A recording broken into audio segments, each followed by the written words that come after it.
Thank you, Jim. Good evening. My name is Jason Perot, Chairman of the Northboro Board of Selectmen, and I call to order this May 23rd, 2022 meeting of the board. This open meeting of the Board of Selectmen is being conducted remotely, consistent with Governor Baker's executive order of June 16, 2021, an act relative to extending certain COVID-19 measures adopted during the state of emergency. All members of the board are allowed and encouraged to participate remotely. The order allows the board to meet entirely remotely so long as reasonable public access is afforded so that the public can follow along with the deliberations of the meeting. Public is encouraged to follow along using the posted agenda. On the agenda, you will find the Zoom webinar link, Zoom audio link, and YouTube streaming, and government access channels for Northboro cable television. Ensuring public access does not ensure public participation unless such participation is required by law. This meeting will feature public comment. Members, I'd like to now confirm everyone's connectivity. When I call your name, please unmute and respond in the affirmative. I am Jason Perot, Chairman. Scott Rogers, Clerk. Present. Julianne Hirsch, Member. Present. Kristen Wickstead, Member. Present. And I'd like to welcome our new member, Mitch Cohen. Thank you. Present. Thank you all very much. And now I'd like to verify connectivity for the members of staff who will be participating in the meeting. Members, when I call your staff members, when I call your name, please unmute and respond in the affirmative. You have Town Administrator John Coder. Present. Finance Director Jason Little. Present. And Public Works Director Scott Charpentier. Present. Mr. Chairman, the fire chief's on vacation and the police chief is having a little trouble connecting in, so he may be popping in shortly. Okay, thank you, John. Ground rules for the conduct of the meeting. The chair will invite each speaker or applicant on the agenda by name to make a presentation and speak to their application. Each speaker will be asked to mute their phone or computer when not speaking. When speaking, please speak clearly and in a way that helps generate accurate meeting minutes. Those responding will be asked to wait until the floor is yielded to them by the chair. Speakers who wish to respond to the comments of others, please request to do so through the chair. And each vote taken by the board this evening will be conducted by roll call. We can review the requirements for public participation when we reach the public comment portion of the agenda. All right. Actually, I take that back. We have a public hearing scheduled, so I may as well review that now. If you wish to participate in public hearing or public comment, if you're participating by the Zoom webinar, you can raise your hand when you wish to speak and be recognized. If you're participating through the Zoom audio only by phone, you can dial *9 to raise your hand.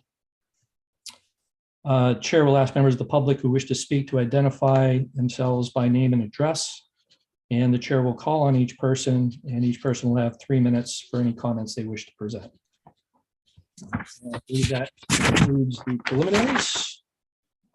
And so turning to the agenda, the first item of business is the approval of the April 11, 2022 meeting minutes. I will note that the agenda had a typographical error referring to a March meeting date by mistake.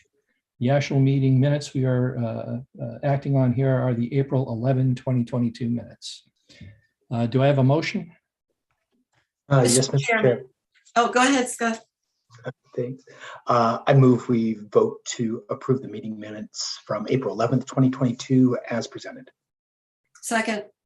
Moved by Scott Rogers, seconded by Julianne Hirsch. Any discussion?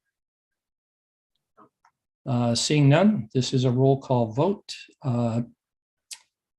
Kristen Wickstead? Aye. Julianne Hirsch? Aye. Scott Rogers? Aye. Mitch, you will be abstaining on this? That's correct. Yes. Abstention? Yep. And I, Jason Perot, vote aye, so carries 4 in favor with 1 abstention. It's now past the hour of 7 p.m. And our next item is the election of officers. Normally, we would turn this over to the town clerk, but John, my understanding is town clerk is not present at the moment. Yes. And in which case, would you care to conduct the election process? Sure, I'd be happy to do that, Mr. Chairman. Okay.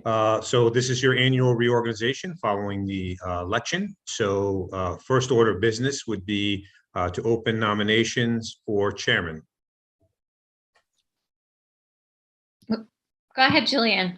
I'd like to Julianne? nominate, I'd like to nominate Mitch Cohen for chairperson of the Board of Selectmen. Second. I have a nomination by Julian Hirsch and a second by Kristen Wickstead. Are there any other nominations for chair? Seeing and hearing none. Any discussion? Seeing and hearing none. All those in favor of Mitch Cohen for chair? This will be a roll call vote. I'll start with Julian Hirsch, Aye. Kristen Wickstead, Aye. Scott Rogers, Aye. Jason Perot, Aye. and Mitch Cohen. I guess I have no choice. Aye. Thank you very much for the trust. I appreciate that.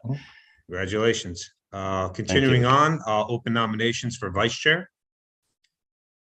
I nominate Julianne Hirsch for vice chair. Second. So we have a nomination of Julian Hirsch for vice chair by Kristen Wickstead with a second by Jason Perot. Any other nominations for vice chair?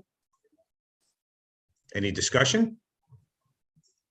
Seeing and hearing none. All those in favor of Julian Hirsch for vice chair? Kristen Wickstead, Aye. Scott Rogers, Aye. Jason Perot, Aye. Mitch Cohen, Aye. and Julian Hirsch. Aye. Congratulations. Thank you. The last slot open is clerk. We'll open nominations for clerk. I'd like to nominate Kristen Wickstead for clerk of the Board of Selectmen. We have a Second. nomination. Is there a second? Second. Jason Perot seconded. Any other nominations for clerk? Seeing and hearing none. Any discussion? Seeing and hearing none. All those in favor of Kristen Wickstead as clerk? We'll start with Julian Hirsch, Aye. Scott Rogers, Aye. Jason Perot, Aye. Mitch Cohen, Aye. and Kristen Wickstead. Aye. Thank you, everyone.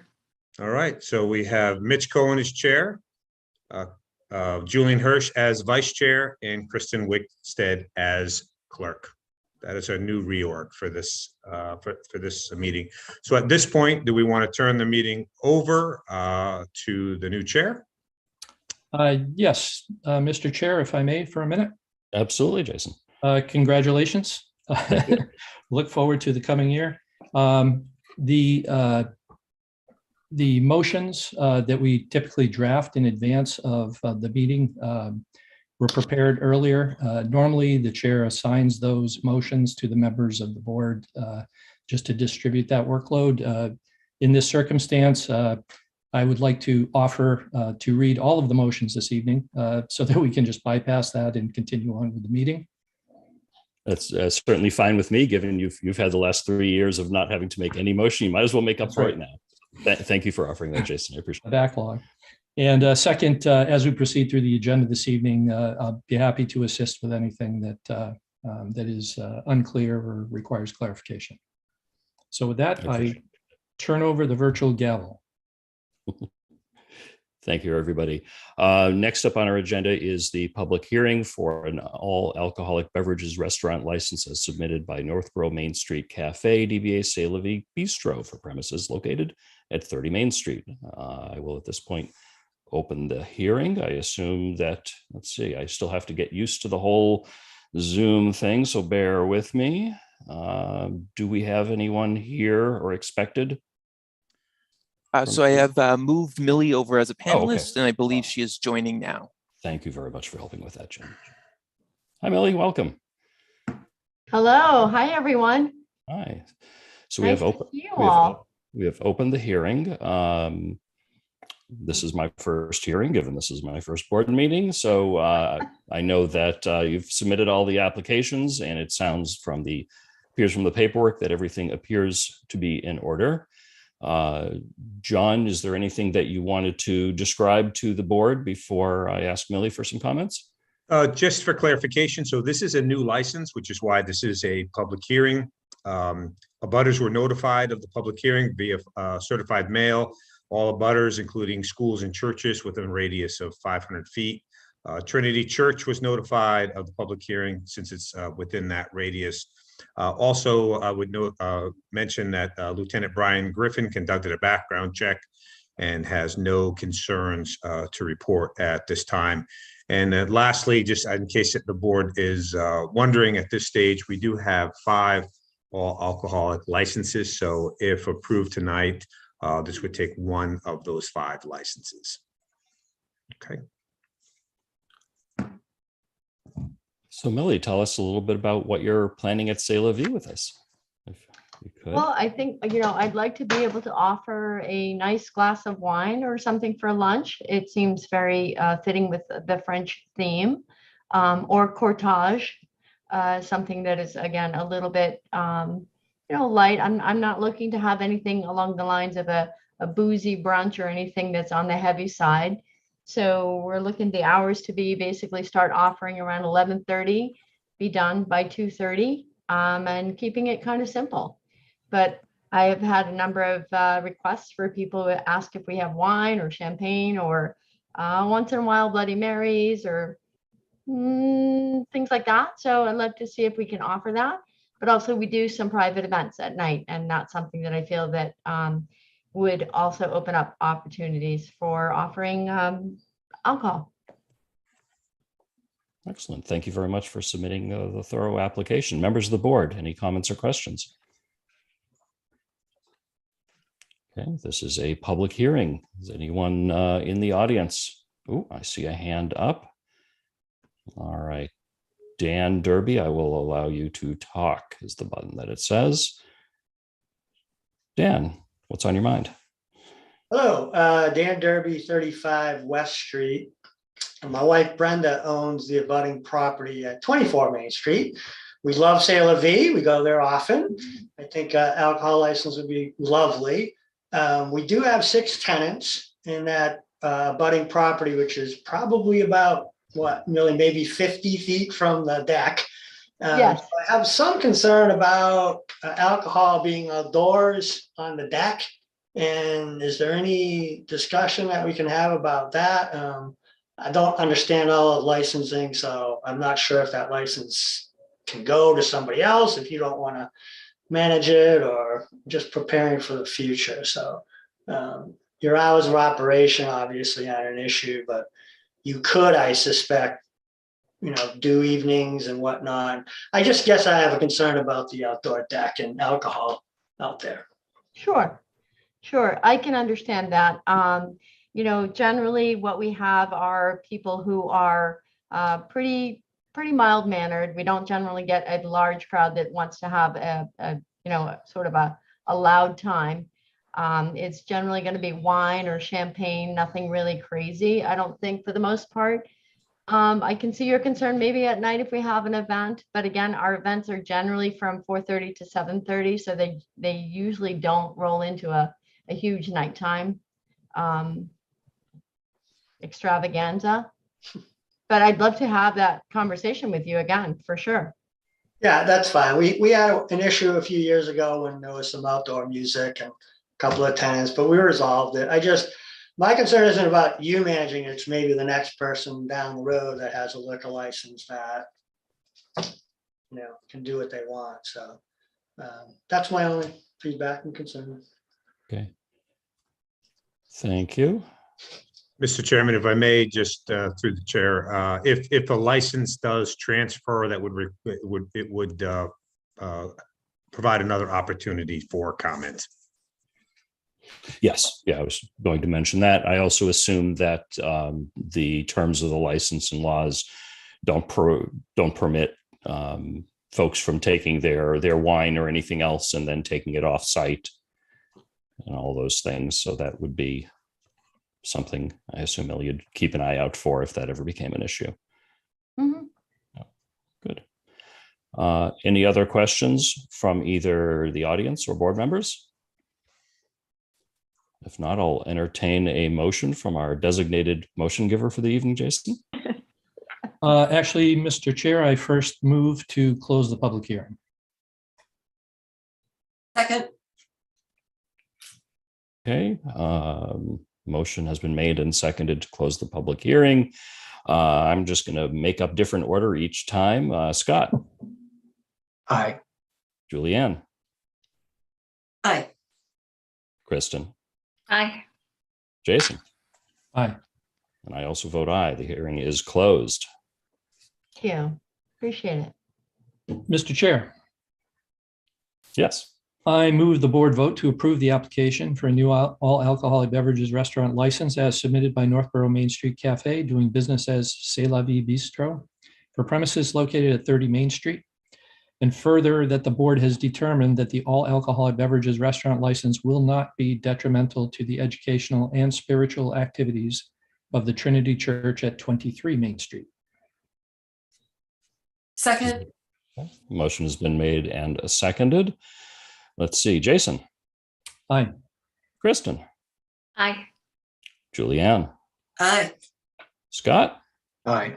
I also vote aye. The vote is unanimous in favor. Millie, congratulations and thank you very much. All right. Thank you. I think I'll have some very happy patrons. Excellent. Yay. Thanks, Millie. Thank you. Thanks, guys. Thank you. Have a good night. You too. Let's see. Okay, looks like Jim took care of updating the panelist list. Thank you, Jim.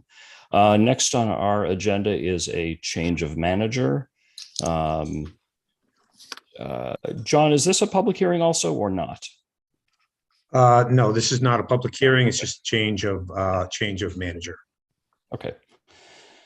So this change of manager to consider an application from Margarita's Restaurant Group of Northboro, DBA Tia Juan's Margarita's Mexican Restaurant, to change the manager of their all alcoholic beverages restaurant license for premises located at 10006 Shops Way. Looks like we have some fine folks joining us. Oh. Hi, sorry. Hi, welcome. So you're here, I assume, on behalf of Margarita's. Yes, I'm Julia McCarthy, the new general manager. Hi, Julia. Welcome. So tell us anything that we should know. We've reopened as of February 22nd. We were closed down for a couple months due to staffing and just an increase in COVID cases. But we haven't had any major issues. Had a fun Cinco de Mayo celebration and hope to have a nice summer. We have a beautiful building, so all are welcome. Thank you very much. John, is there anything additional that board should know about this? Just mentioning that Ms. McCarthy is tip certified and had her information and background check was conducted by Lieutenant Brian Griffin, who has no issues with recommending the board approve this change in management. Thank you. Any questions from the board? Okay, in which case I'll entertain a motion. Mr. Borough. Mr. Chair, I move the board vote to approve the application to change the manager as submitted by Margarita's Restaurant Group Northboro Incorporated, doing business as Tia Juan's Margarita's Mexican Restaurant, for their all alcoholic beverages restaurant license for premises located at 10006 Shops Way. Second. Oh, sorry. I'll give it to Scott. He Okay. jumped first. Okay, motion's been made and seconded. Scott. Aye. Julianne, how do you vote? Aye. Kristen? Aye. Jason? Aye. I also vote aye. The vote is unanimous in favor. Congratulations, Ms. McCarthy. Thank you very much. Thank you. Good luck. Thanks. Thanks. Yes, it is after 7:15. Next on the agenda is Chief Liver for a couple of wonderful appointments. You'd like to unvideo yourself and unmute yourself?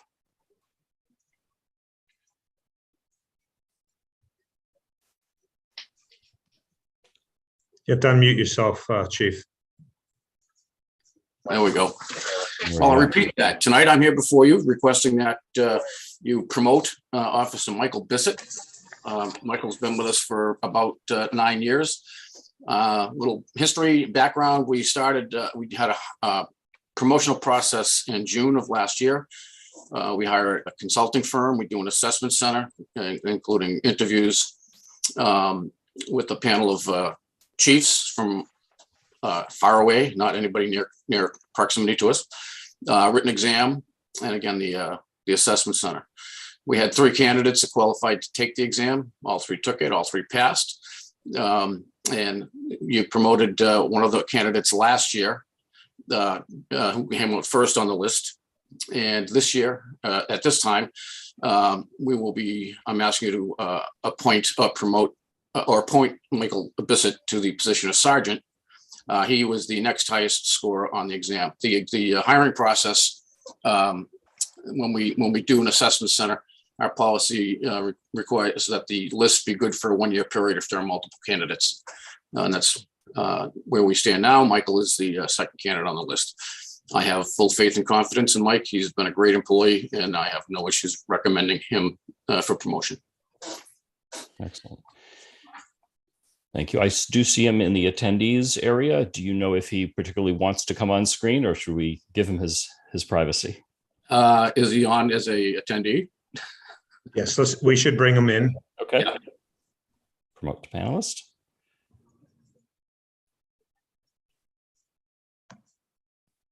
He's not going to get off that easily.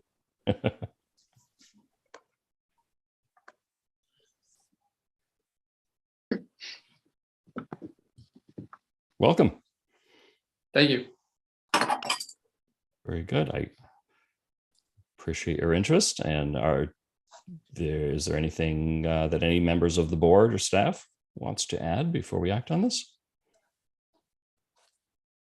Oh, there you go. Scott. Yeah, thank you. Yeah, Officer Bissett, thank you for your service. This is great to see your movement upward on the force and in the department. So just want to say, looking forward to voting yes on your appointment to sergeant. Thank you. Jason, you also had your hand up.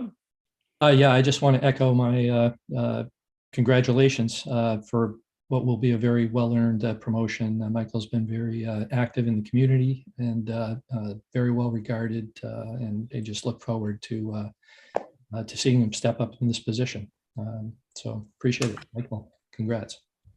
If I may, Mr. Chair, due to Zoom and since we've had COVID, these promotions and appointments are rather unceremonious. We normally do this in person, and I would present Mike with his nice shiny gold badge symbolizing the fact that he's reached the gold standard. So it's because I noticed he's got that shiny silver one on there. So once you make rank here, you switch to a gold badge, and the extra weight is also representative of his responsibilities going forward. So that sounded pretty good. Didn't anyway, if Michael would like to make any comment, I guess.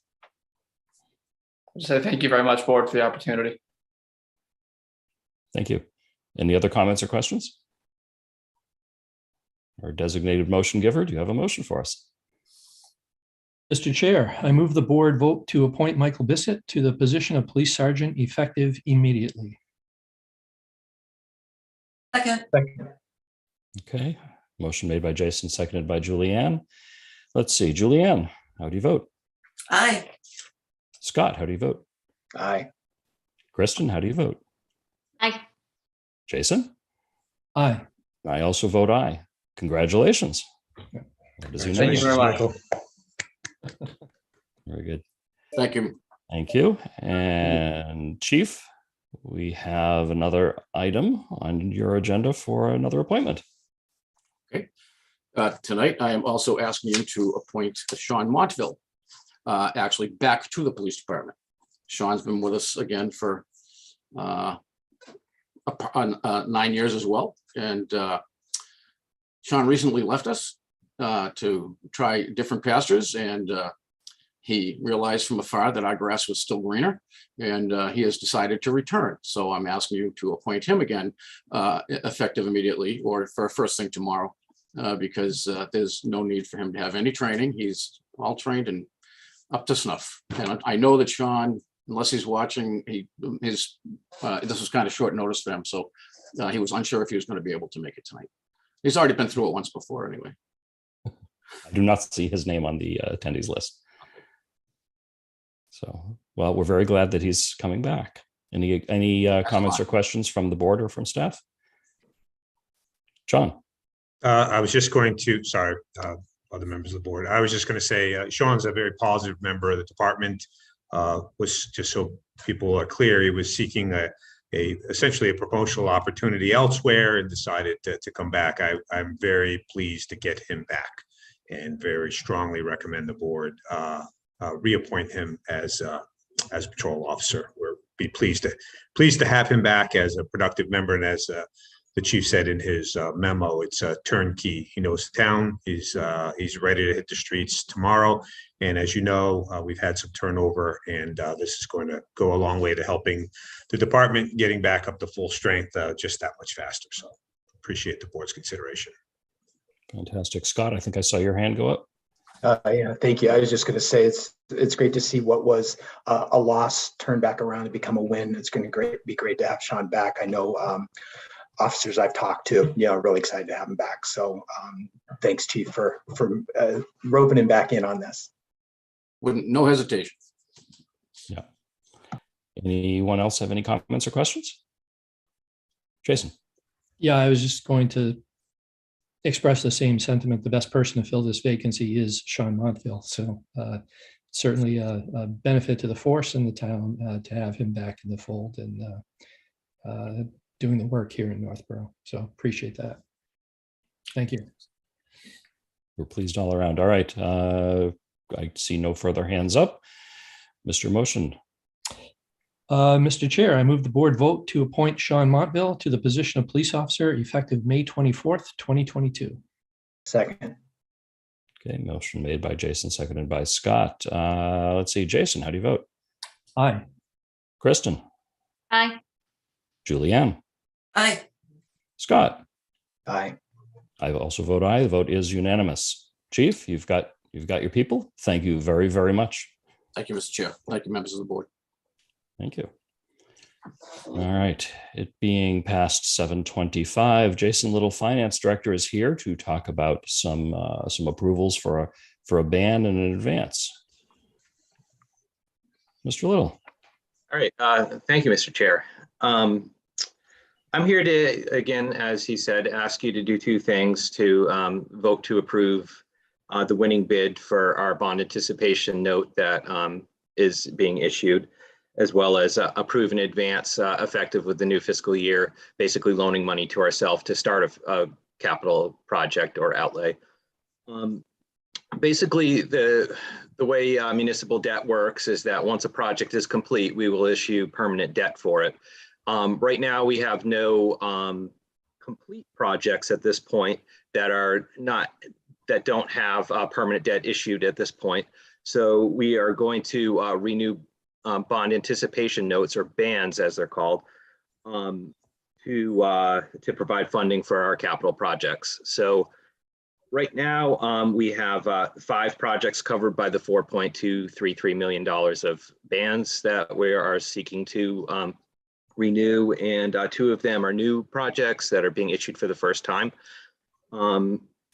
I wish I had better news about the interest rate. Interest rates have gone up, and I think, as you may have seen from your packet and the interest rate history, this is a higher interest rate than we've typically experienced, but it's not due to us as our credit quality, where we have an extremely high bond rating for our size.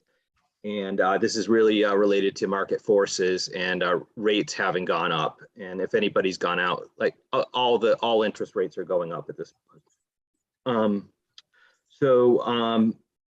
Basically, there were 5 bids, which means that it was competitive, and all of the investors that bid on our notes bid very close. So there were no real outliers in the field. So we ended up with an interest rate of 2.3442.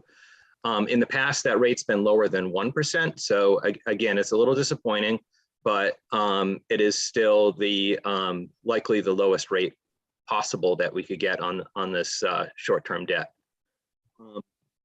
With respect for our advances, basically the legal process is that we will basically provide money to ourselves to start an outlay, and this is for the only other new borrowing that we have is for the fire department's ambulance, which means that on July 1st we'll have the ability to sign a contract to buy a new ambulance. So basically, we will be back here next year renewing another note again, and this ambulance, if it's purchased during the course of the year, will likely be a part of that that note.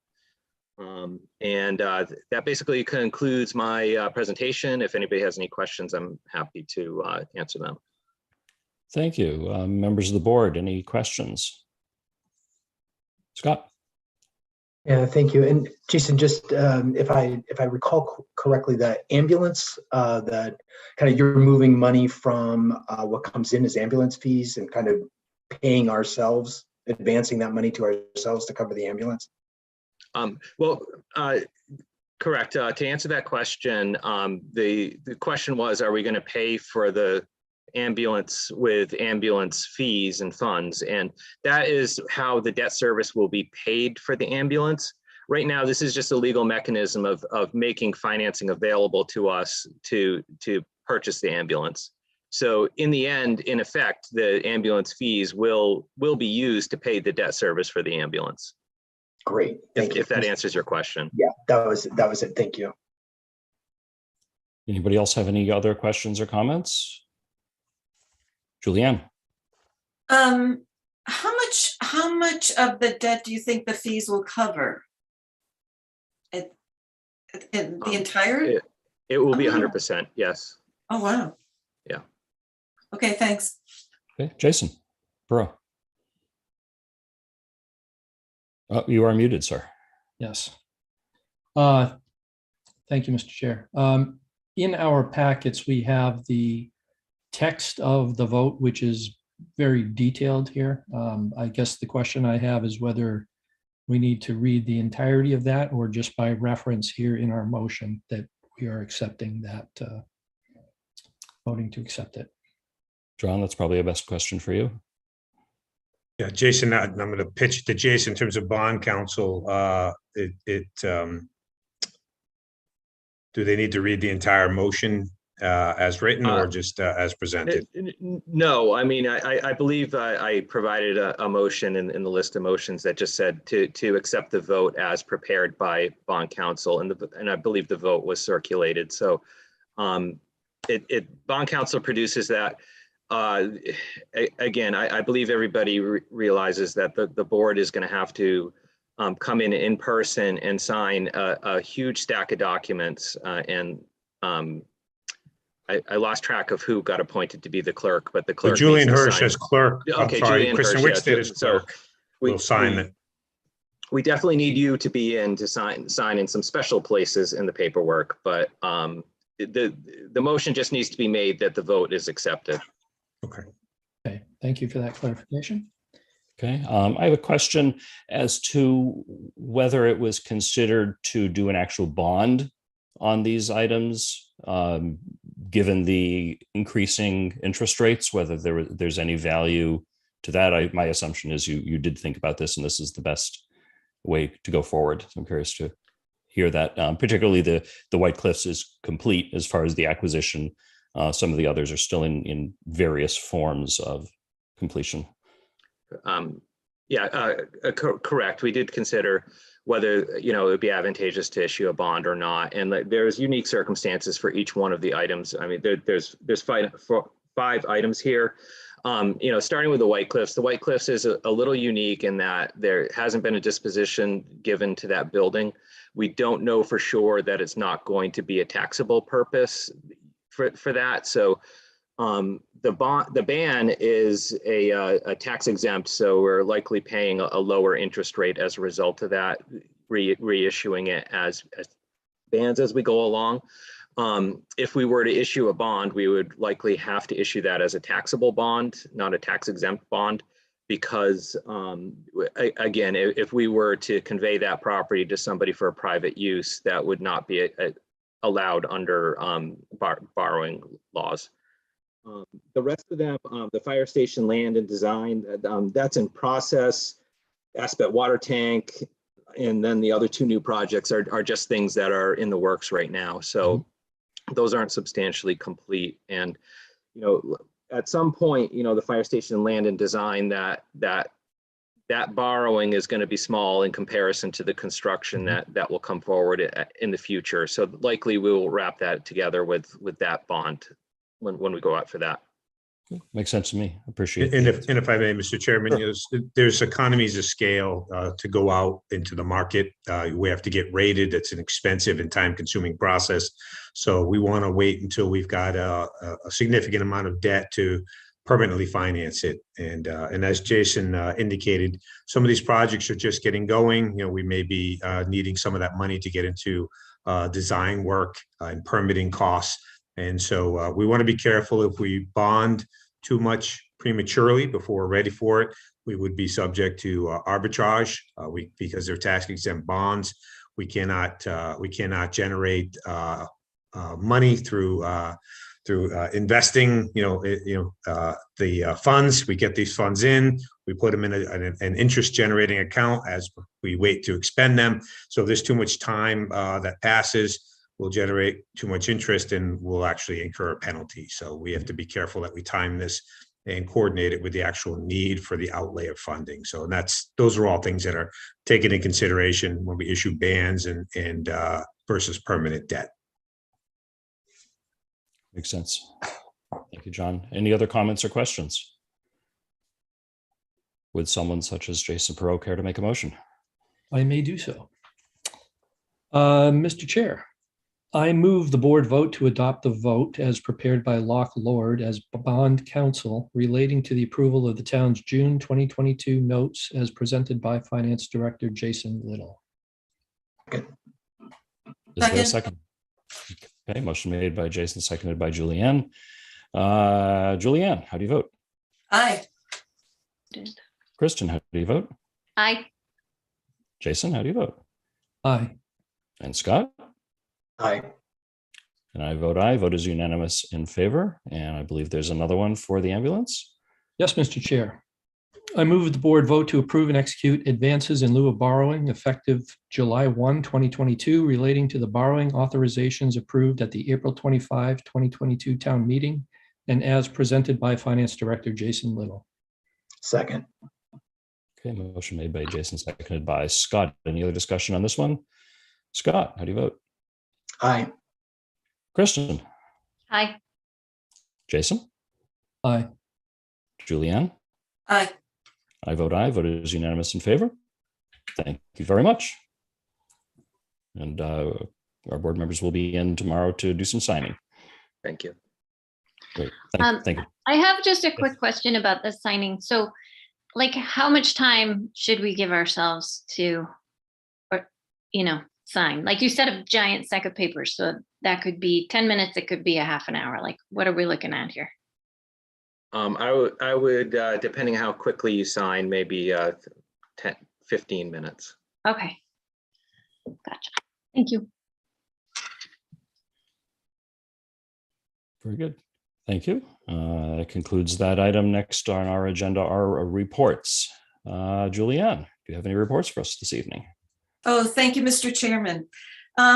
So first of all, I'd like to thank Leslie Rittan for her years of service and hard work on the Board of Selectmen.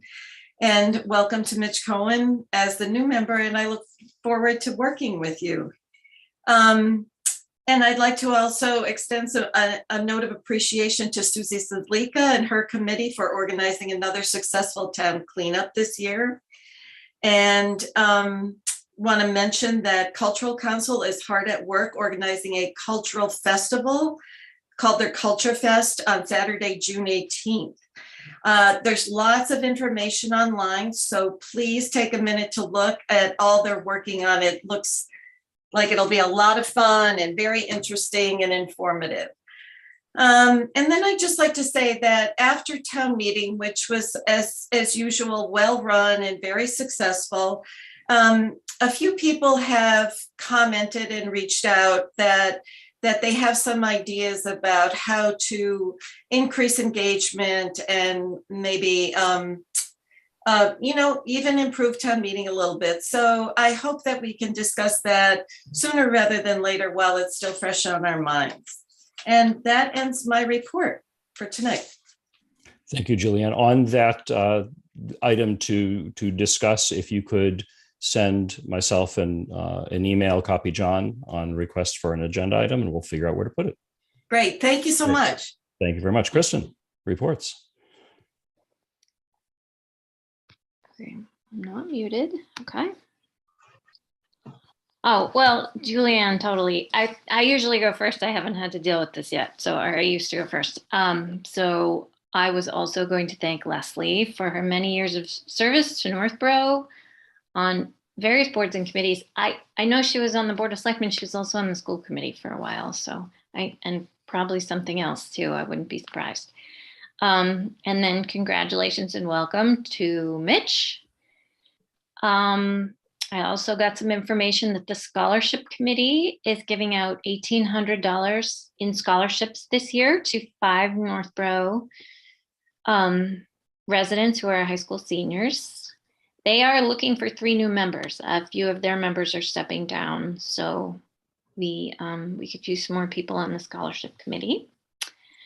Before I read my quote for the evening, I was going to say for the next 3 months, I am offering up my poem/quote spot to the students of Northboro of any age.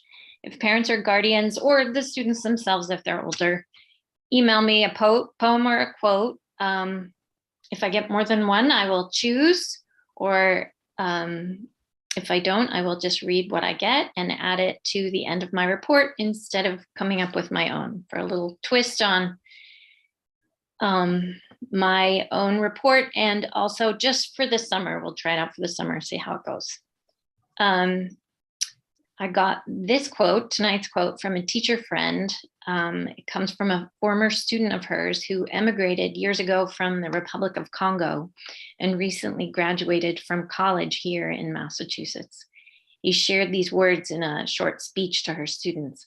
"Uncertainty is part of life, and asking for help is to live grounded in reality."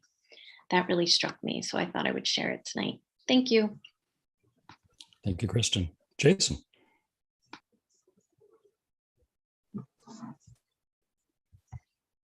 Thank you, Mr. Chair. I have kind of a long list, which is atypical for me, but let's go.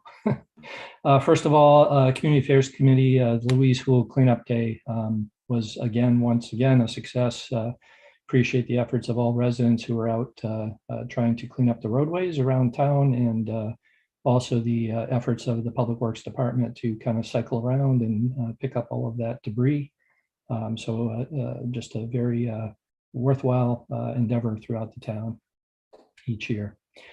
I want to also mention this past week, it was a busy week. Rotary had their 50th anniversary celebration. Mitch and Scott and I were in attendance for that on Tuesday evening.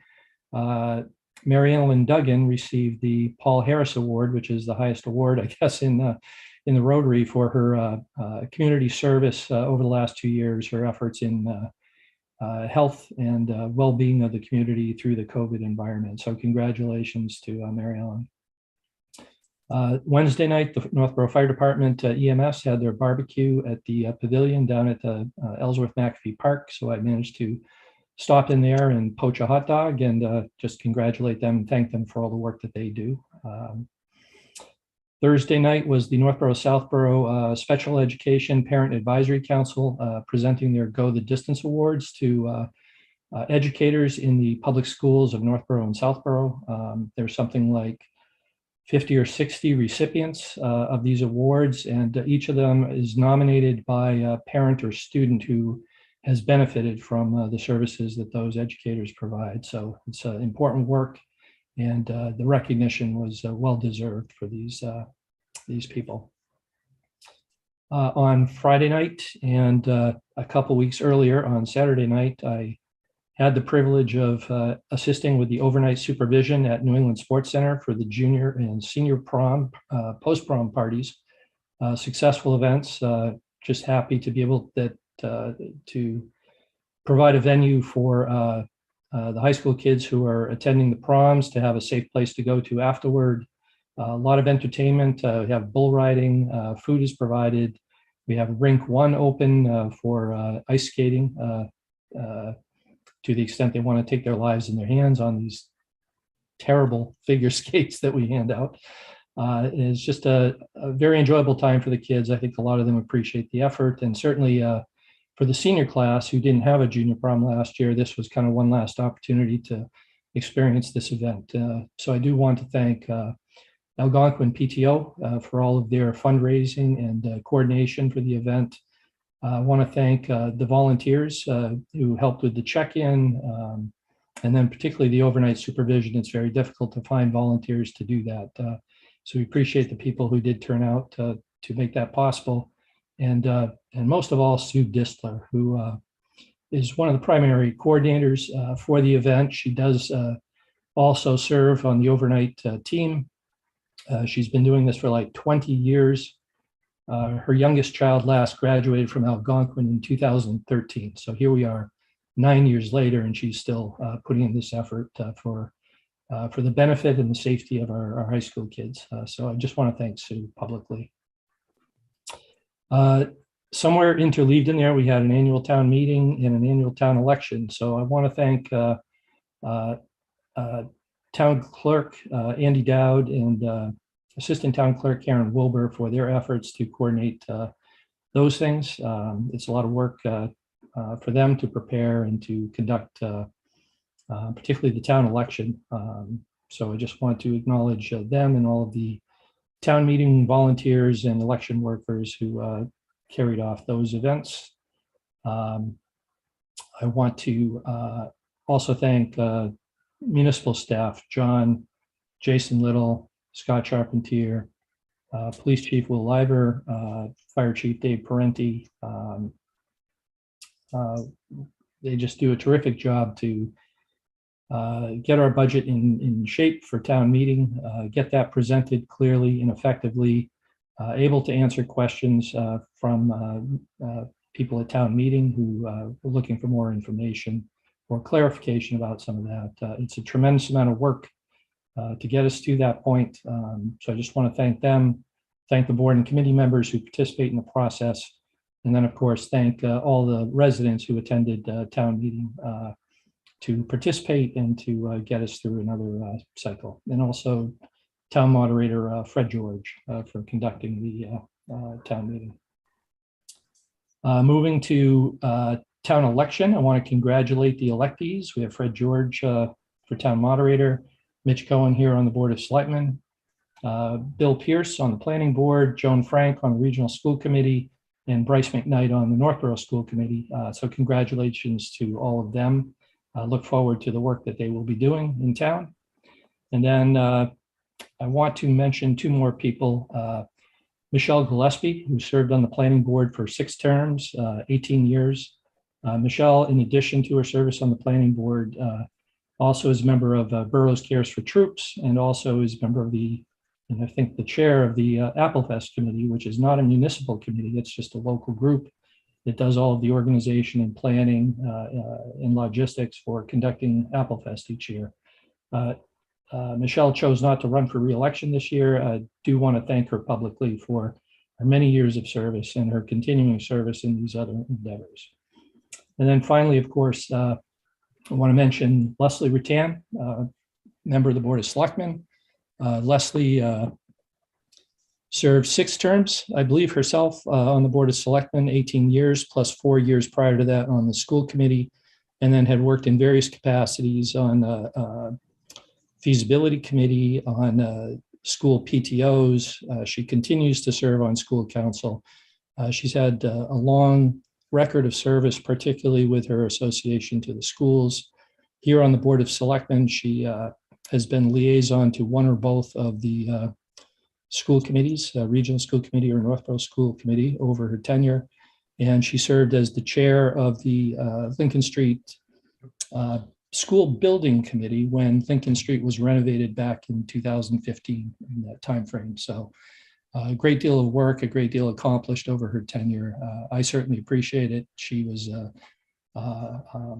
just a very valuable resource to me as I was kind of coming up through some of the municipal town government ranks, and just appreciate her service and wish her well. I hope she has a very relaxing and enjoyable summer and continues to find avenues and ways to contribute to the community. Certainly, she's known to many people in the community, and I think everyone appreciates everything that she's done. So thank you, Mr. Chair. That concludes my report.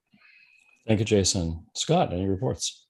Yeah, thank you, Mr. Chair. And then let me just pivot right from Jason's comments and echo on similar appreciation and gratitude for both Leslie and Michelle, long-term servants to town, and just an amazing amount of work and effort that they brought into our community. I'd like to thank both chiefs for their reports. If Chief Parenti was here, and I may ask him at a future meeting to talk a little bit more about taking action against cancer. A lot of our firefighters face increased risk of cancer, and his report had some information about that event and that initiative.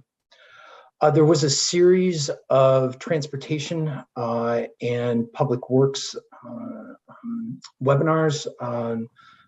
Maybe put Scott Charpentier on notice that I may be dropping into your office to talk about the winter restoration and the Safe Streets for All and the bridge and culvert improvement programs coming out of those webinars that were conducted over this month. Earlier this month, had a wonderful opportunity. In fact, Jason, you joined me there as well for Habitat for Humanity. We dedicated a new home to a new Northboro family. It was a Habitat for Humanity project that rehabilitated a neglected piece of property on Hitching Post Lane, right across from Northboro Crossing, and was just a wonderful event to recognize one of the newest Northboro families, and a little fellow that was a big hit at the event as he wandered around, about 1 year old. So I want to welcome that family. I was happy to represent Northboro in that regard. Julianne, I didn't get to say hi at the Sudbury Valley Trustees legislative breakfast. I saw you in the virtual crowd there. Might circle back with you sometime to talk more about some of the things that came up during that event. But that was interesting to see the legislative initiatives being proposed at the state level for some of the environmental and sustainable initiatives. There wasn't a joint meeting of open space and trails committees due to town meeting. We had the successful approvals of both the accessible trail around the senior center and the pedestrian traffic over the Aqueduct Bridge, doing studies and design for that. So those committees met to go over next steps for both those projects. Jason, you mentioned the Rotary celebration. I think I just want to add to that the one of the fundraising and initiatives that the Rotary is putting forward is Nutrition 68, which is a program to feed students that may be going without a decent meal over the weekend. So the 68, Nutrition 68, represents roughly the 68 hours between what they might get at school on Friday for lunch before they come back to school on Monday. So wonderful program. I think if anybody looks up Nutrition 68, you'd find the appropriate links and information about that and how to contribute if you wanted. That ends my report. Thank you very much. Thank you, Scott. A benefit of going last is I got to check off a lot of the items that I had on my list. So thank you very much, everybody.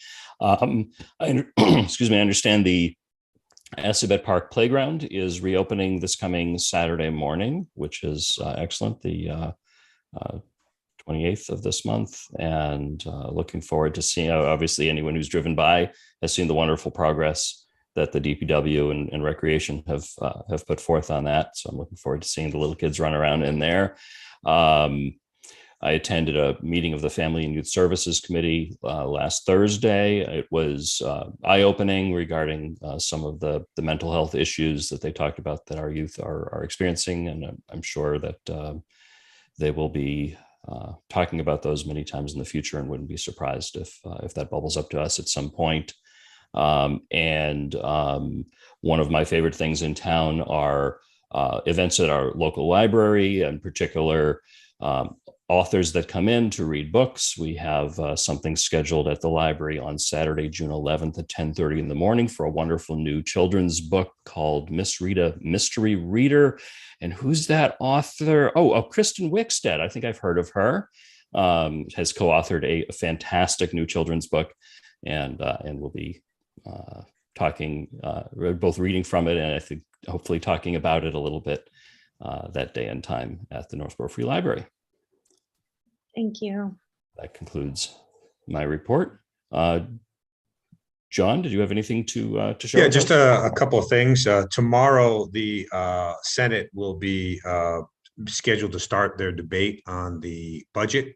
So as you know, from our legislative priorities, a lot of the items that we've identified as things that we are seeking funding for will be up for debate tomorrow. It looks like we may see a little bit more minimum student aid. They have a proposal to go from the $30 to $60 per student. Unrestricted general government aid also potentially could be increasing.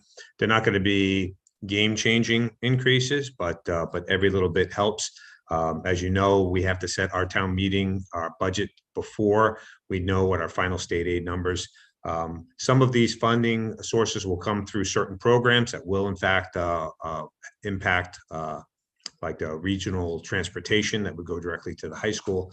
Others, general aid, for instance, would be used essentially applied to when we set the tax rate in November, and would have the impact of reducing taxes by some nominal amount.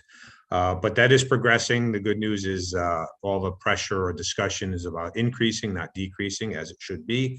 The other is there is a bill that's making its way through the Senate to extend the remote meetings from expiring in July, I believe it's July 15th, to extend it through December of 2023.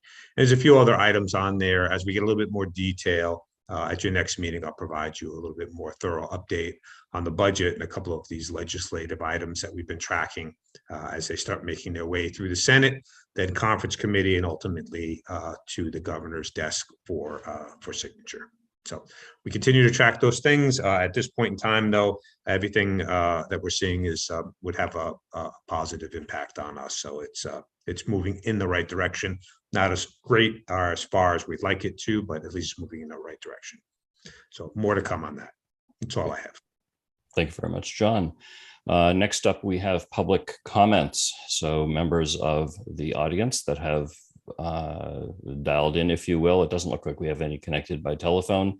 If you would like to share anything with the board, press the little hand button now. I see nothing thus far. Going once, going twice, gone, and we will move on to discussion regarding the ARPA public input session. So at the board's last meeting, there was, and several subsequent meetings, there was discussion obviously about the use of ARPA funds. There was a meeting that was tentatively scheduled and then postponed for gathering input from boards and committees and to some extent by the public. And it was decided by the board prior to the election to go ahead and postpone it until sometime soon thereafter and discuss at this meeting. And here we are.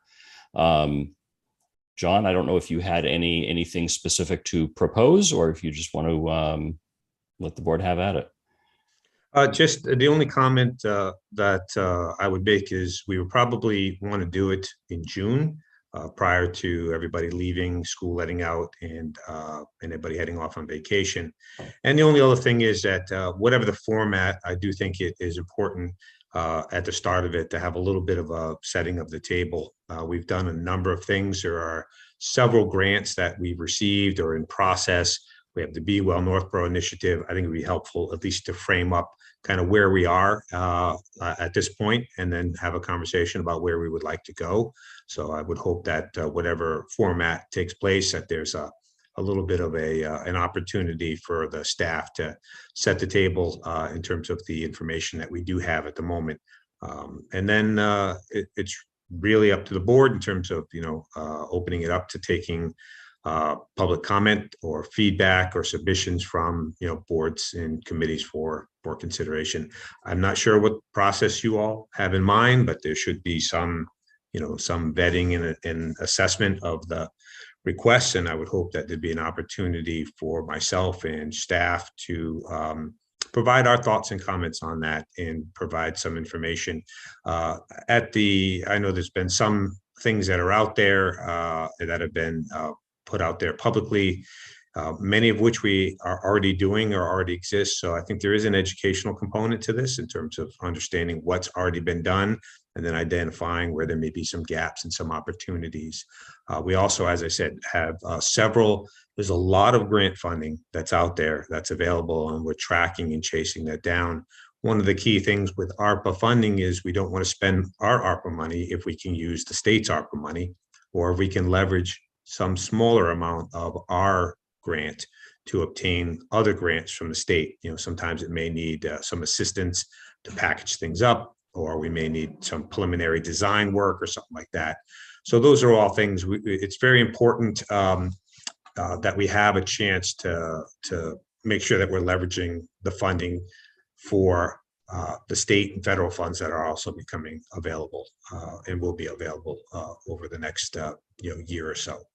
So again, I don't see this as a one and done. It's going to be probably a few discussions over a period of time, making sure that we continue to evolve as we get more information. I'll just add that, I was hesitant in the beginning. I kept saying, please be patient. The final rules didn't come out until January 6th. A number of communities, including some directly abutting us, followed and started to spend all of their funding, only to figure out that the rules have changed. Things that weren't eligible are now eligible, and I think more importantly, we're seeing opportunities from particularly the state as they figure out how they're going to expend their ARPA funds. We want to get in line and make sure that, as I said, we're seeking those funds first and leveraging what we have. Some of our local needs and some of the previous requests that came forward, I would still stand by those and hope that we can have a discussion about how they fit in. We, as you know, never had put forward anything that would have expended all of the funds.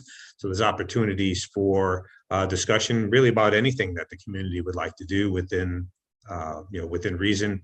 But there should be some process as we vet and go through priorities for the town.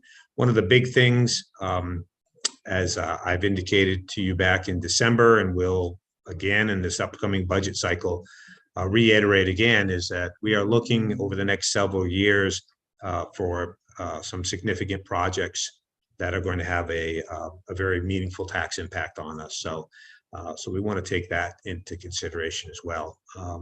Anything that we do needs to be, as you all hear me say every year, sustainable. So expanding programs and in particular staffing, needs to be done very carefully and as part of an overall sustainable plan. Otherwise, we will find ourselves getting in a situation down the road where we're not going to be able to maintain this expansion.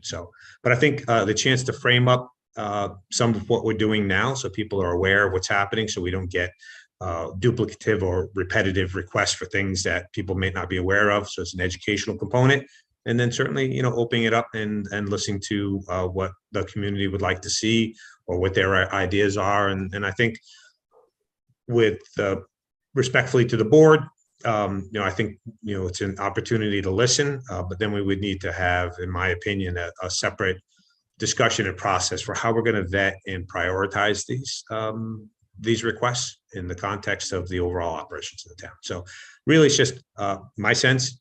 Let's pick it time where people are available before school lets out, frame up, provide some basic information, a little bit of education, and then an opportunity for folks to be provide their thoughts. So other than that, it's really the board, the board's discussion tonight in terms of picking it. I do think you should pick a date this evening, whatever that is, a date, a time, and at a location, and so people can get that on their calendar. And I don't think that the format is really any much more complicated than what I just described, but that's up for discussion, I guess. Thank you, John. There are both advantages and disadvantages of the timeline that we've got in front of us right now. Many towns, as you noted, started this process much earlier, both in terms of public input and as far as commitment to funding. We have now the advantage of seeing some of the things that other towns around us have done with that money, both some things that look like expenditures that the board previously considered with the Arpa funds, and some interesting different ideas that might be worthy of consideration for us. So I'm very eager to hear from members of the board regarding thoughts as far as process, and in particular, perhaps a date. Kristen. So I think that's a very good point. We should do a community meeting before school gets out. Next weekend is Memorial Day, and then after that, June 1st is a Wednesday. So we probably have a good couple weeks there to choose from before things get a little crazy for families. And we would definitely like to include as many people as we can. So that's my 2 cents on the date. If we could do it within the first 2 weeks of June, that seems to make sense. I think before that, it might be a little tricky. And then and do something in the evening, one of those things where it's, early enough that people aren't exhausted, but if it is gonna be something that a lot of people want to talk, then we don't want it to go too late, kind of like town meeting that way, I think. And as far as format goes, I understand what John is saying, but I think a lot of people who would be likely to attend the meeting have done a certain amount of homework, at least on the items that have already been proposed. So if there was going to be some table setting, I would want it to be very brief. Thank you, Kristen. Mm-hmm. Anybody else have any? Julianne, you did have your hand up before. Yes. Oh, that's okay. Thank you. So one of the things that I've been thinking about is there any possibility of making this our first hybrid meeting? Because, we'd like as much participation as possible. And some people may actually already be on vacation, or, it will be June and people are starting to move into summer activities. So if there's any possibility of that, I'd like to see that. If there's any possibility of directly emailing us with any thoughts that people have and being able to accept those at the meeting or in our future discussion, I'd like to see that. And I think it's important that we specifically reach out to all of our boards and committees with just, a couple of questions. Do you have any specific needs that you'd like us to think about? And I started to make a list in no particular order, but schools, small businesses, family and youth service is already communicating with us, which I think is great. The health agent, the veterans agent, churches, senior center. The list goes on. And if we can make a comprehensive list of those people to reach out to directly, I think that will be helpful. And the last thing I'll throw on the table is, an online survey. So some of my ideas. Yeah, I can imagine this to be a large process, but I think it should be. This is certainly a unique situation for the town to be in, to be receiving well over $4 million in essentially or roughly unrestricted funds. I think it's important to give the community the opportunity to participate in that. That does mean that's a lot of work for us. And it sounds like I'm hearing from at least a couple of board members thus far willing to take that on, but I want to hear from anybody else that has any. Scott, yes. Yeah, that's great. I think Julian's got a good point of getting the input from boards, committees, commissions. I would say to merge the kind of the two ideas together. John saying to set the table and frame things up. If that's either a board or committee chair or the associated staff and department to then represent and talk about the items that have already come forward, the items that are already in progress, that could be an efficient way to get the education out to everyone of the things that have already bubbled up or already come are already in progress. One mechanism we have, if we wanted to be able to quickly continue to solicit ideas from the public, is just to use the Be Well Northboro input form for ideas. That continues to be a good way and is already up and running to solicit ideas for general wellness and the use of the ARPA funds. So I'd offer that as an option for continuing to get input from the public. Okay. My concern with that is I love the Be Well Northboro program, and I think it does make sense for them to have input into things they could do with the money that has been allocated, which may involve allocating even more money to them if that's justified. I think it does make sense to have a separate form or separate way of submission, separate from that, to be clear that when folks have ideas that don't match with what Be Well is purposed for. I know technically it's a form that already exists, but it has a different purpose. So that's my thought process. It should be a separate means of input. Kristen? Well, I would say that it is right, and the purpose of that initiative was to collect the unmet needs of the community, and that is what we're positioning the ARPA funding for. So I don't think it's at odds. I think it's the most effective way to solicit input, and input has come in that way. So it's would be the least effort to get input from the public. But that input, pardon me, I don't think comes to the board. Sorry. Mr. Chairman, if I might. Sure. Also, I think that people do have a certain definition of Be Well in their head now. And so say, for example, if it's small business, do they really think that that's the place that they would go to for their ideas? But I do appreciate, Scott, your I think where you're going with this also is that we don't make it too complicated, right? That, if we have 5 different places people can give information, that's going to get confusing too. So I think that that's a really great idea, that that we simplify it as much as possible. But at this point, since Be Well, I'm not sure that Be Well is the right venue to do that. But maybe we can think of a simpler way to do it. It's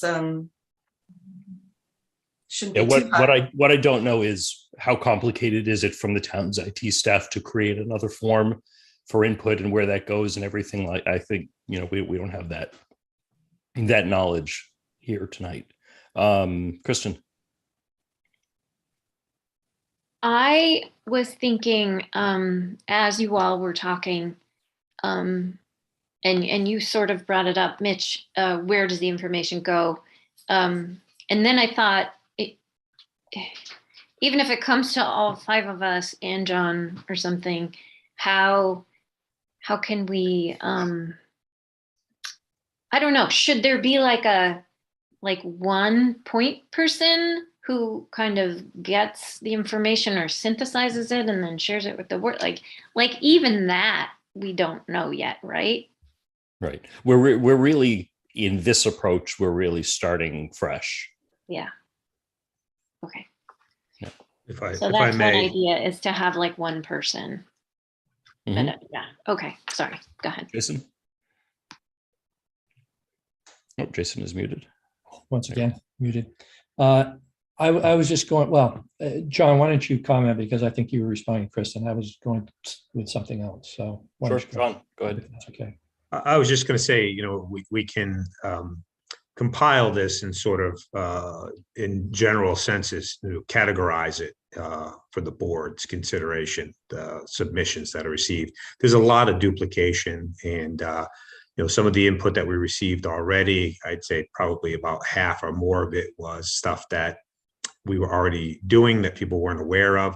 One of the components coming out the other side of this, I think, is going to be an educational piece of it, is making sure that people know what we're doing already. But getting the submissions in and just sort of compiling them in and categorizing them in a way that then could be discussed at a board meeting is probably the best approach. The only other thing I was going to mention, because I think this is very important, is just the date. Are we looking at, we're probably, my suggestion would be a Thursday night, just because that's one of the rare nights that usually it's appropriations and financial planning night. Since they're not meeting right now, it's open, so we're not conflicting with other boards and committees. But I don't know if we're looking at the 16th or the 23rd of June, but I think those are kind of the two dates. Anything before that, I know, Kristen, you said the first 2 weeks in June might not give enough notice for people to prepare or to be available. But again, it's up to the board. But I think it's important to pick a night, a date and a time first, and we can get kind of a save the date out there, let people know that it's taking place as we continue to flush out some of the details of the format and so forth. Sure. If anybody has any thoughts on the date, I'd like to get that stake in the ground first, because I need to also kind of sequester some staff as well for the event. I think school ends on the 22nd, and if we wanted to do it before school ends, I would say Thursday the 16th makes sense to me. Do we have to wait that long? Because the 9th is also, I mean, that's 2.5 weeks. Do we not think that's enough time? The 9th is 2.5 weeks? Yeah, it's only the 23rd of May. So I Well, just looked at my calendar. The only problem is getting the word out. I mean, it's going to take a few days to get the information posted in different places, and then. And if we can ask, I'm sorry, go ahead, Julian, finish. No, I'm done. Okay. If we go ahead and ask for feedback starting, within a few days, that feedback can come in, and that would give us, including staff, the ability to start to review some of the items that come in advance of a meeting on whatever night it happens to be. So I think there's an advantage in waiting a little bit more. Not that nothing would be taking place, but that input would be coming in and digested. That would also give us the ability to talk it further. I believe our next meeting is the 13th of June. So we would have one more regular board meeting prior to the 16th, if it's the 16th. Yeah, I agree. That's a good idea to have one more of our meetings in to review the material, or to get in a snapshot of material that's coming in. And then I like the idea of the 16th for the date. Okay. Jason, did you have your hand up? Yes, and you've all just taken the words right out of my mouth. I was going to redirect to choosing a date. I was going to suggest possibly that the date could be moved out while we're still taking some form of online or ongoing input, and that would just allow perhaps a bit of time, not only to collect that input, but to also kind of qualify it, so that when we get to the actual meeting, some of those issues will be understood, and we might even be able to respond to them to explain, as John might have suggested, what other funding sources are available or how some of that's being done. So we might not only be taking input, but we might also have a few answers. I would suggest that the 16th is probably the sweet spot for scheduling a meeting. A little earlier is maybe too early, a little later, and we're past the end of the school year. Plus, as you've already mentioned again, we have the benefit of our own selectmen meeting on the 13th leading into the 16th to just to kind of regroup and address anything that needs to be addressed at that time. So the question in my mind would be, what's the location, what's the venue, and what is the what equipment or technology needs to be in place so that people might be participating in person, but they also might be participating remotely. If I may, I haven't confirmed this because I was waiting to see the discussion this evening, but my suggestion would be to look at the high school library. We've done some hybrid meetings from there. The location is important for cable access to be able to work the logistics. So I'll have a conversation with access to make sure that works because the schools have done some hybrid from there. It gives you physical space for people to be there and not be on top of each other. And I believe it gives you a location where a hybrid meeting would work. The only other large space venue like that we have would be the senior center, the library, large meeting room. But again, I'd want to make sure with cable access that we can do what the board's envisioning at those locations successfully. But my understanding is we want people to be able to be there in person. Assuming the board will be there in person, and then allow people to call in if they wish to, or Zoom in to the meeting and provide input that way. That's my sense of what we're looking to accomplish here. Are all board members okay being in person for something like that? Yes. Yes. Okay, thank you. And I agree. I like the idea of having a remote option for people that are uncomfortable due to COVID or just inconvenient, location and time to be able to attend in person. We'll do our best to put that together. Kristen. Just one question about that high school room. Is there a big screen that we would see these people, or they would just call in and everyone would be able to hear them? If you recall, well, early on in COVID, we had a couple of hybrid meetings there where with a screen so we can see folks. I wasn't at those. Yeah, right. So I just give me a chance to have a conversation with access about whether or not that works. Because the other alternative would be, the senior center is a large space. I'm not sure the status of. I know we can go out live there, but because they do the school committee meetings there, I think there's some infrastructure there that might be helpful. Let me, if I may, if the board's okay, let me kind of verify either the high school, the senior center, or the library, sort of in that order. But when we're looking to do something previously, the high school library, it's a good, large space. And I know we've done a hybrid meeting from there in the past, so. Yeah. Okay. Yeah, I agree. What about time? Are we looking at 6 o'clock or 7 o'clock? Any earlier than 6? People have difficulty getting there. Later than 7, you're going to go late. 6:30. 6:16 was what I was going to suggest in 30 seconds, but I'm flexible on that. Does 6 o'clock work or 6:30? Yes. Sorry. I I think it's important to get the date and the time out there, sort of a save the date, and then the exact location I think is less critical. I'd say 6:30 actually. I'm with whoever said that. I agree. And it's not necessarily the kind of meeting that if people come late or want to leave, they, Yeah. I kind of imagine it to be in and out too, if people so desire. So 6:30 sounds good. Sounds like we have consensus. Scott, you're okay with that? Yeah, All right. 6:30. All right, so I had June 16th at 6:30.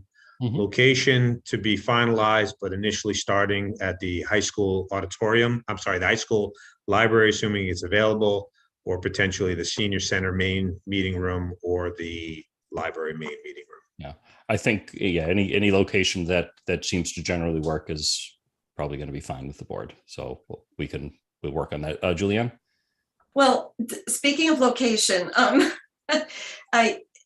if all else is equal, I think the senior center is just a really pleasant place. It's it's airy. It might be the best venue if we can get everything. I'm not sure the hybrid. I would have to check to see what the status of that is. Okay.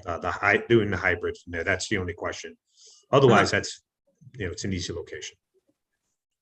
And regarding format, my suggestion is maybe I should meet with John and Julianne as vice chair sometime between now and the next meeting to come up with some thoughts as how that would flow, and then bring that to the board on the 13th.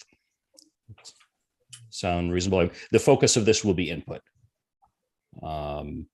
With being able to hopefully answer questions as well as possible, based on input that comes beforehand. But I really want to get input from the community as to priorities and ideas, both the ideas that have been suggested before and any new creative ideas that come up. So we can then follow up and digest that information, and then potentially, there might be a follow-up meeting or some other form after the meeting on the 16th. Sound reasonable? Mm-hmm. Yeah. Okay. So John will be in touch sometime after the meeting on setting up a time to come in and chat. Okay. Does anyone else have anything? Julianne. I'm sorry. I think I'm taking up too much time here, but Jason, if you could help me out with this. When a few years ago, when we had to decide on indoor or outdoor town meeting, we did a designated email for people to just quickly go on the homepage of Town of Northboro and email us with their needs and ideas. And I have to say, I don't know how you felt, Jason, but I thought it worked really well. And then we even took those emails and used them in the discussion at a Board of Selectmen meeting. Do you think that something like this could also be added to gathering information from the town? I'm sorry, you're directing that to me, Julianne? No, the group, but okay. I guess the question to you is, did you find that as helpful as I did at the time? Well, I think that, it arguably depends on the volume of input, right? Each of us individually receiving the entirety of what is submitted is a lot to sift through. And if we have staff support to kind of sift through that, order it, categorize it, or something, then I think that benefits me, certainly to some extent. If it's, if you're talking about the convenience of members of the public to find the spot where they submit it and submit some kind of information, then a particular email address or a form, if we have a form, then that sounds fine to me, but I frankly don't recall what the actual mechanism was that was provided on the town website. Sorry, through the chair. Let me talk to our IT director. It's not a big deal for us to create a one-time use ARPA input email address or something like that. If that's the pleasure of the board, we can certainly do that. That way you're not getting sporadically spammed with stuff, and we have a chance to take it in and, like I said, sort of bring it together. That would be something I think we should be able to do for this. Thank you. That'd be great. I'd like to hear from my fellow board members. I think that makes sense. There's certainly advantages of a purpose-built email address and/or form, so that people know exactly how to use it. And then once the time expires for using it and decisions have been made, we can shut that down and no longer get spam at that address. A quick link access on the main homepage of the town website, so people can go to the homepage and find it easily and get there. Similar to what we did with the COVID information, you had a prominent button or something to take you right to the COVID. Yeah, we can do that. Kristen. Can we make it so that we all can read the emails as they come in? Right? Is that the idea? Like this ARPA email address, we can all, the 5 of us can all read the emails? That would be my preference. And we can set up filters within the email system to put those into a designated folder of our own if we feel inundated by that. Okay. But I know we have a couple of techie people on this board, so I feel like that shouldn't be a big deal, right? Yeah. I imagine if a member of the board does not want that, I imagine our staff is capable of figuring out how to exclude somebody if that's the preference. Anybody have anything else? Right. Thank you very much. That ends the discussion on the ARPA public input session. Next, we have discussion regarding process for zoning board of appeals appointment.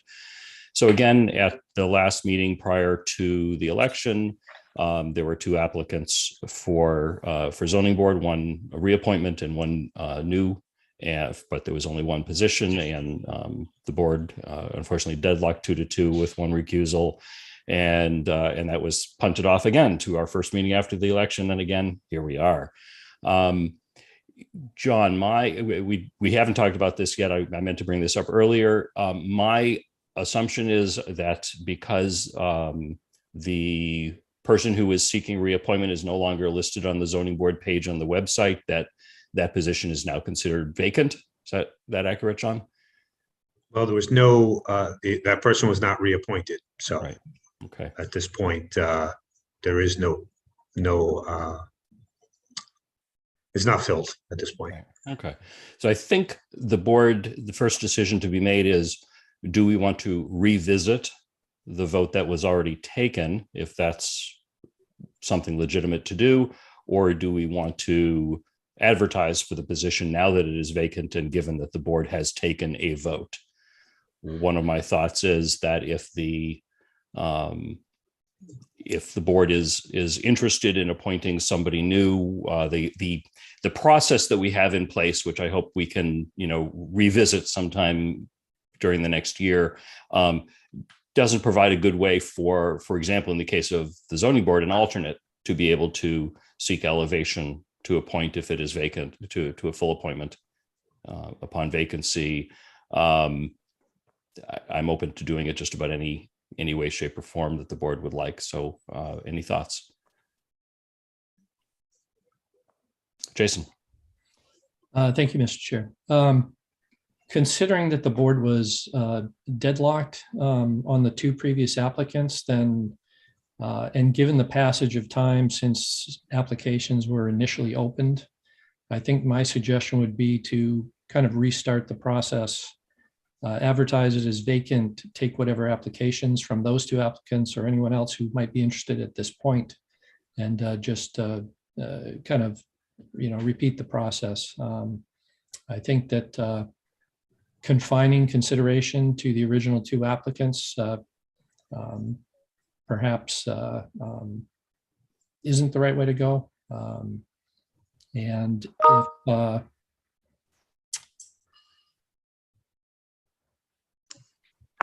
well, I think it's reasonable that we just treat it as an open position and restart the process, give it full consideration, and then arrive at another decision by the board with the full complement of the board to make a voting decision. Julianne. I agree with Jason. I think it's best to just start all over again. Clean slate. And along with that, inquire of the original 2 applicants whether they're still interested in the position, considering the outcome of the initial consideration. Right. Yeah, I don't think either of them should consider the vote the way that it occurred to be a rejection of either or both of them as members. Right. Any other comments or questions? Okay. Yeah, agreed. I think that makes sense to give everybody a chance to apply that's interested. Okay. Okay, so it sounds like we have consensus around simply advertising that position as a vacancy. John, I assume that that's something you could easily handle. Yep. And that puts pressure on me to assign people to an interview subcommittee. So we will make sure to do that forthwith as well. Kristen. Could we so those people will have to interview again? Both of them? Is that? I yes, with a question mark. No determinations have been made as to who the interview subcommittee will be. So I imagine if it ends up being the same, then maybe it doesn't make sense to interview again. But if they are different, then I think it probably does, because the questions and process might be a little bit different. Okay. I think we'll figure that out as we go along. Scott. Right. Yeah, I think it's in fairness, restart the process, and if folks interview again, if the same applicants are there, then it's just you've got a smooth and standard process. Okay. Good. Thank you. Sounds like that ends that item. Next item, recommendation for appointments to the Diversity, Equity, Inclusion. Oh, sorry. I'm sorry, Mr. Chair. It just occurs to me, if we're going to post the vacant position or post that we're accepting applications for that position, is there a time frame within which applications need to be submitted? Our policy says it to be, I haven't looked at that policy in a very long time. 30 days, is that? I just want to follow the rules. Yeah, I'm a little less concerned about what it is and just having some idea of what it will be. 30 days sounds fine to me. Yeah. So, anyone have any objection to that? John, is there no hardship to the zoning board at this point? I know it's ideal to have a full board, but they do have alternates, so they can function. Okay, good. That's important. All right, so we'll leave it sorry open. for the interruption. No, it's a good question. Thank you, Jason. All right, now recommendation for appointments to the Diversity, Equity, Inclusion, and Belonging Committee. So the interview committee did interview a number of applicants, and there was one applicant that the interview was waived. It was somebody who served previously and couldn't do a religious holiday, participate in interviews that were of the night they were scheduled, which is an interesting commentary on how we need to improve ourselves for the topic of this committee. I don't know if anyone had any general thoughts or otherwise before we deliberate on this. Kristen, yes. Hi, so I had an idea that since I watched the interviews, thank you, Scott, for doing those, Leslie. I did hear, I think it was Becca explained that it's 6 at-large members and then someone from the Council of Aging and someone from the DEI committee that's run by the schools, right? And then I feel like there was one other. Who was the other one, Scott? I believe that's it. Coalition for Equity from the school and Council on Aging. Well, doesn't that make 8 spots then? Oh, is Becca the 9th?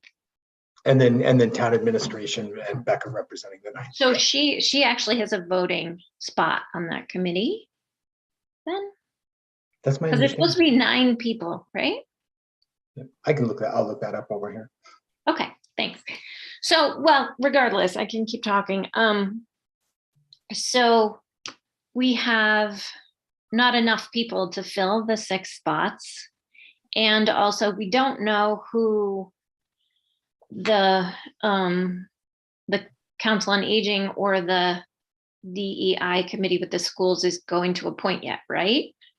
We don't have that information. And maybe they're waiting to see what we do before they do their things.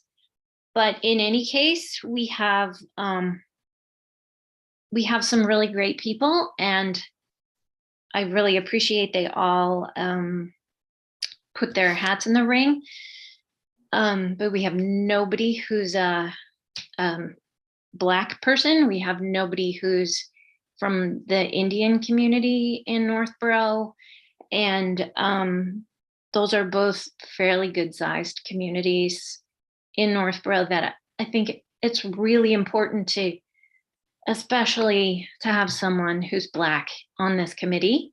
So, and ideally more than one person. I was talking to a friend this afternoon who is Black, and she's involved in town government, and she has been on DEI committees, and it's not going to do the job we need it to do if we don't have the right people. So my suggestion would be to just ask these people to just be on hold for a little while longer while we get some more people in for interviews. And if we have to recruit, figure out how we can do that, reach out to certain communities, and then and anyone who wants to apply can apply, and we do a few more interviews, and then we have maybe a bigger group of people, and then we can fill up all 6 slots on one night rather than or at one meeting, rather than having, if we were to vote on it the way the motion is, it leaves us with one spot open, which I'm not sure is the best way to move forward. I'm really not. John, is there anything imminent that this board needs to get working on right away? Well, there's the, picking up the recommendations and starting to work through that. It's as time sensitive as you think it is, I guess. There's no deadline to be met. Okay. That's looming, but. Kristen, I apologize if I interrupted. Did you complete your? No, that's it. That was a really good point. And obviously, just from listening to the interviews, Becca explained to each person individually what she was hoping the first few steps would be. And one of the things she explained to, I think she explained it to Melissa really nicely, was that one of the first things they want to do is find appropriate language that they're going to use and sort of give themselves their own dictionary, and then move forward with some rules and priorities. And so they're really kind of starting from scratch again, which is a lot of work. And I realize that needs to get done as soon as possible, but there's no point doing it if we don't have the right people on the committee, in my opinion. Thank you. Any comments on Kristen's suggestion or any other ideas? Jason. Just a few observations. If I'm not mistaken, there were 6 applicants, but one kind of fell out of contact and was not interviewed and was not able to be contacted. So there's potentially another applicant out there that might step forward. Still interested. The second observation I'd make is that the openings were posted, and all of the people who did come forward came forward in good faith. And from what I can see from their submissions or the summaries that we have here, that there's some actually very good expertise among some of the people. In fact, 2 in particular who are being proposed for 3-year terms have particular expertise and experience. And, I guess I'm not sure, in a manner of speaking, it's self-selected. The people who are interested in doing the work step forward to do it. And I guess I'm uncertain if there's a communication gap where that came from, because we had the ad hoc committee operating for a lengthy period of time, doing some of this work with some significant engagement with the community. So I guess my feeling is I think the candidates who came forward and are being recommended came forward in good faith. I think they have intentions to do the work properly. And over time, as some of the terms expire and we wish to reconsider the membership, then that would be another opportunity. And again, there's still one of the 6 spots remaining open here. And if there's a member of the community who would like to come forward and volunteer for that position, then we certainly welcome that interest. But I feel like I would hesitate to put all 5 of these candidates on hold at this point. After having received that recommendation in January, the decision to establish this committee was the first recommendation that this board considered and acted on. And I guess I'm a little unclear about what the benefit of further delay would be unless I understand exactly what effort someone's going to go to try to find more candidates beyond what we have done or what we normally. Kristen. So I would be willing to do some recruiting. I'm happy to be the one to reach out to whoever I can find to listen to me. It's important to, I can probably recruit some other people in town who would be willing to help me as well. But I just think on behalf of the board, it would be great to just reach out to people and say, would you consider this? And I think our perspectives honestly, like Mitch is our diversity on this committee now, as far as I know. I don't know a ton about all of you, but I know he's Jewish and I'm not, and we're all white, and maybe the importance doesn't strike us the way it strikes the people that this committee is meant to empower and speak up for. So it's okay, I think, if any of us don't really see the point of waiting. It's okay if we don't really get it. But I think it's mostly important this is a really important committee to get it right and not just kind of move ahead with, well, whoever applied first gets to have the spots, even the guy who didn't show up. Like, no, I don't think so. I disagree with that respectfully. Scott, I think you had your hand up before. Yeah, I guess I want to be respectful of the process that was used to advertise openings and folks to apply for those openings, based on their interest. So I wouldn't want to penalize the folks that stepped forward and was willing to offer their expertise and experiences to the town. We've got one person that could not make that interview that looks to be rescheduled. I guess we could consider extending the period for applications, but I would feel very uncomfortable for the people that did apply and did go through the proper process to then be penalized in some way. Julianne, did you have your hand up? Yeah, well, I was going to ask Scott if he checked on the numbers. So it's 6 at large, 1 from school, 1 from Council on Aging, and 1 from where? Be it administration. I haven't had a chance to look that up, but I believe that's the case. I'll continue to try to. But administration do they vote? That's unusual. I just got to look up the charter again. As soon as I can get the charter, I'll get it. Okay. Is Becca a voting member? Does anybody know? I mean, we always have staff present, but I've never seen them vote. It varies. It depends on what the committee is, how it's set up. It depends on the charge that was approved, essentially. John, did you have your hand up before for additional input? Okay. We'll let you guys decide on this. But I was just going to say, look, if you get a quorum of the committee going, in my opinion, maybe the appropriate thing is have the committee decide how they're going to recruit and what they think they need for recruitment. But I do think it's important to get them going, but it's not going to It's not going, there's nothing so time sensitive. So, I mean, it's just, it's up to the board. It's the bottom. Yeah, I see Kristen's point about an advantage that we have now with this board is we're creating it from scratch.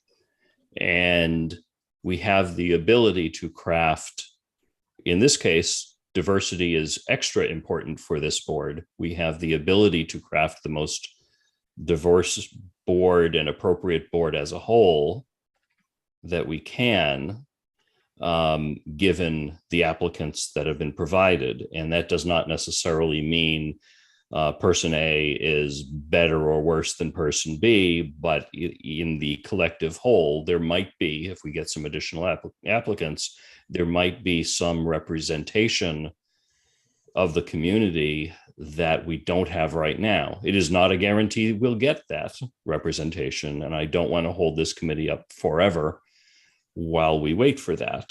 But I hadn't thought about that until this discussion. So I appreciate that input. My inclination is let's try to wait just a little bit longer. And I appreciate Kristen's volunteering to do some outreach. That's something that we could probably always do is look for really good and interested people that are not currently involved in local government and get them involved. Jason. Yeah, I was just going to suggest that if we're going to not act tonight, and if we are going to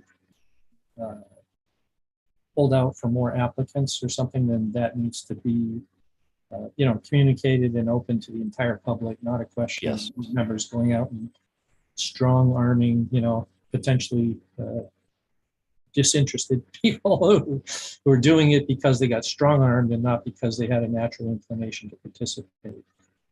So I would ask that we at least formally reopen it, communicate that, perhaps reach out to the members of the original ad hoc committee to see what their perspectives might be in terms of representation and perhaps members themselves or other people that they know that might be interested or might be at least persuaded to apply.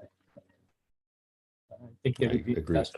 I think the members of the original committee would be in the best position to evaluate.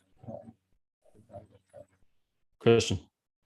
Yes, I 100% agree with Jason, and I'm very flattered that he thinks I could strong arm people. But no, the rest of what he says were all things that I was actually thinking. And also, I think it would be just out of politeness appropriate to reach out to the people, the five. There was really four, and then Miriam, who was on the committee before, and just let them know what we're doing, because I don't see them in attendees. They might be watching on YouTube, but they might not. I just so they understand, like, we very much appreciate that they've applied, and just explain politely what's happening and how we're just reaching out to, because if they are going to be great members of this committee, this will help them too, to have a committee that is as representative as we can get it to be, but also a safe space for them, also a place where they can feel comfortable saying whatever they want to say, because we definitely we gave it a lot of thought, and it's it's the best we can do. Right. So, yeah. Okay, John. Yeah, just a point of clarification. I pulled up the charge that was approved by the Board of Selectmen when this committee was created. It's 9 voting members, which would include the Assistant Town Administrator, the School Department's Coalition, a member of the School Department's Coalition for Equity, a representative from the Council on Aging, and 6 members at large. So 9 members all voting. Okay. So is the Assistant Town Administrator always going to be a voting member of this committee? The way it's structured, it's the membership shall include the town administrator or his or her designee. Okay, so it's someone you designate. Got it. Right. Okay. Which in this case would be Becca. Yes. Okay. Thank you. Julianne. I vaguely remember at the time also, we had a selectman liaison person. Is that person not a voting member then? Liaisons are generally not voting members. Yeah.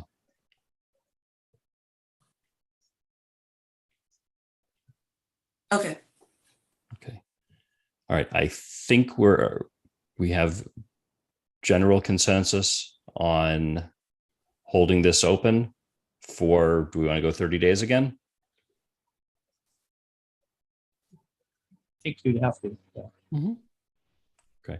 And in difference to the zoning board appointment process we just discussed, we are not expecting, if I understand correctly, to have to re-interview anybody. That the interviews that have been conducted, you're not hearing anyone think otherwise, are already on the books, and no one should feel that they are excluded as a result of this. This is simply to widen the pool a little bit for the board's consideration as far as how to craft the entirety of this committee. Is that accurate?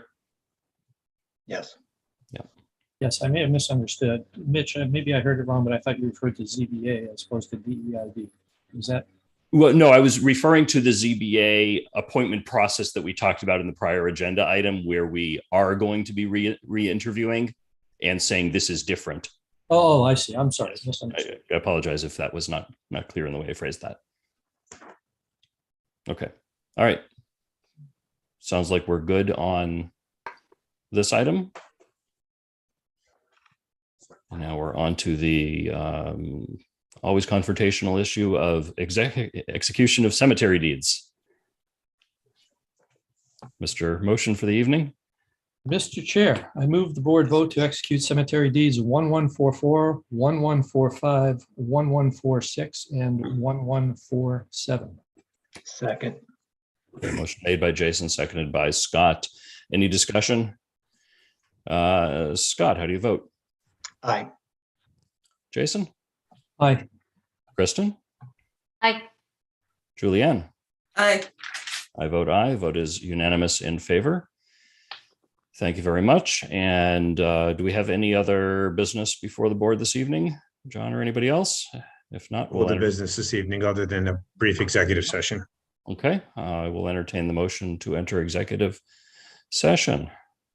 This is the long one you volunteered for. Yes. Just point of clarification. Does Mitch have to announce the full agenda item before I read the essentially similar or same text? I'm happy to offer the motion. I think you can streamline it as long as it's made in the motion. That would be adequate.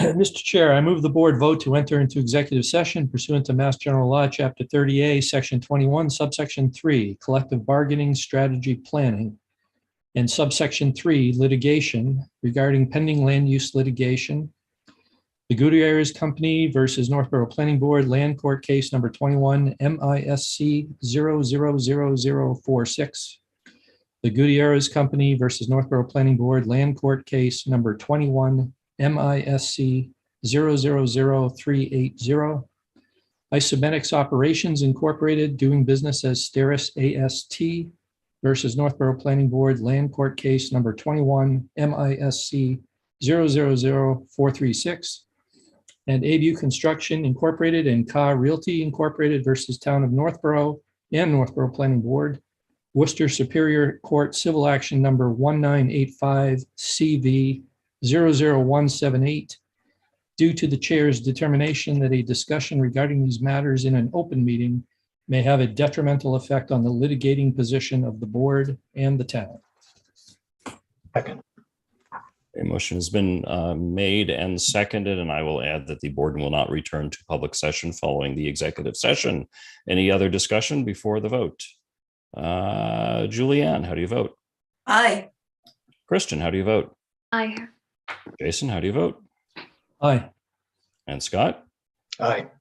I also vote aye. Vote is unanimous. We are entering into executive session. Thank you very much. See you soon the other side.